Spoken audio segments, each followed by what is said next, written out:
How much time do you spend every day working on your dream? In the last 90 days, how many books have you read? In the last year, what new skill or knowledge have you acquired? What kind of investment have you made in you? You don't want it badder than you want to party. You don't want it as much as you want to be cool. Most of you don't want success as much as you want to sleep. Some of you love sleep more than you love success. And I'm here to tell you today, if you're going to be successful, you've got to be willing to give up sleep. Every day. This isn't a part-time gig. This isn't punch the clock and go home for the day. You don't get weekends off. No. Here, there's no such thing as a weekend. This is an everyday gig. Every day is a Monday. You're either committed or you aren't. You're either willing to do everything it takes, whatever that might be, or you aren't. You either are willing to go through hell and high water and fire and brimstone to get to your goals, or you aren't. This is the time for you to go into warrior mode. The dreams that you have are not going to fall into your lap. We all want that. We all want the easy route. We all want it to happen fast. But the truth is that you've got to be willing to fight for what you want. And sometimes the person that you have to check is yourself. It doesn't matter what you don't have now because you can go get it. But it starts today. It starts with a commitment. It starts with a principle. It starts with a discipline. It starts with effort. It starts with energy. It starts with an idea that you're going to make today count. Develop yourself, weaponize yourself, teach yourself to be so good at something that is necessary to serve in the area of your dream that now you're never even thinking about your comfort zone. Whatever you resist persists, but if you ask the right question, not why is this happening, but what is this here to teach me? What is this here to teach me? It puts you in the place and space to get the lesson you need. The things that you went through getting there give you the tenacity to stay there. The fight is your friend. To work on yourself daily. Work on the way you look at the world around you. Look at solutions rather than focusing on all the problems. Don't listen to its lies about what might happen if you try that new thing, and just try it. You do this and you are constantly getting stronger than that enemy within.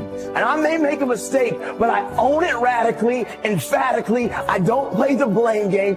If I was wrong, I claim it and I move forward. The starting point of goal setting is for you to realize that you have virtually unlimited potential to be, have, or do anything you really want in life, if you simply want it badly enough and are willing to work long enough and hard enough to achieve it. The second part of goal setting is for you to accept complete responsibility for your life and for everything that happens to you, with no blaming and no excuses. With these two concepts clearly in mind, that you have unlimited potential and that you are completely responsible, you are now ready to move to the next step, which is to begin designing your ideal future. You are responsible for financial strategy, for deciding exactly how much of your services you want to sell, how much you want to earn, how rapidly you want to earn your income year by year, how much you want to save and invest, and how much you want to be worth when you retire. These numbers are entirely up to you. You are responsible. You are responsible for your people's strategy and your relationships, both at home and at work. One piece of advice I give my students is to choose your boss with care. Your choice of a boss is going to have a major impact on how much you earn, how fast you get ahead, and how happy you will be at your job. By the same token, your choice of a mate and friends will have as much or more to do with your success and happiness than any other decisions you make. If you are not happy with any of your current choices, it is up to you to begin taking steps to improve or change them. Finally, as president, you are in complete charge of personal research and development, personal training and learning. It is up to you to determine the talents, skills, abilities, and core competencies you will need to earn the kind of money you want to earn in the months and years ahead. It is then your responsibility to make the investment and take the time to learn and develop these skills. No one is going to do it for you. The unavoidable truth is that no one really cares as much as you do. From this point forward, see and think about yourself as the master of your own fate. See yourself as completely in charge of your own life. See yourself as the president of your own personal services corporation. See yourself as a powerful person, completely self-determined and self-directed. Refuse to whine and complain about things that happened in the past, which cannot be changed. Instead, orient yourself toward the future and think of what you want and where you are going. Above all, think about your goals. The very act of thinking about your goals makes you positive and purposeful again. And if you decide today to go for the apple instead of the Hershey bar, I'm telling you, you have begun the process of turning your life around.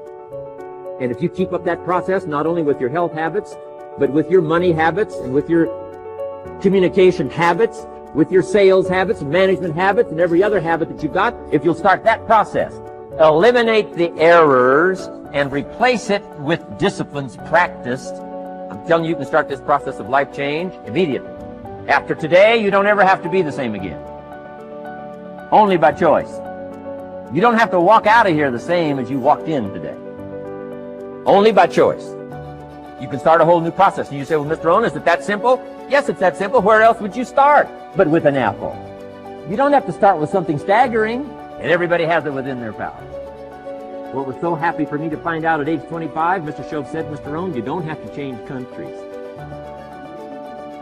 But you do have to change philosophy. And if you'll change philosophy, not country, you can turn around your income, you can turn around your bank account, you can turn around your skills, you can become capable, powerful, sophisticated, healthy, influential, all the other equities that you could possibly want out of your life, using the only stuff there is and not trying to change any of this stuff. Appreciate all of this stuff with all of its ups and downs, with all of its mystery of why it works and sometimes it doesn't work. Don't challenge this. You don't have to ask for another planet. You don't have to ask for another country. Just ask for another book. Ask for another seminar. Ask for another idea.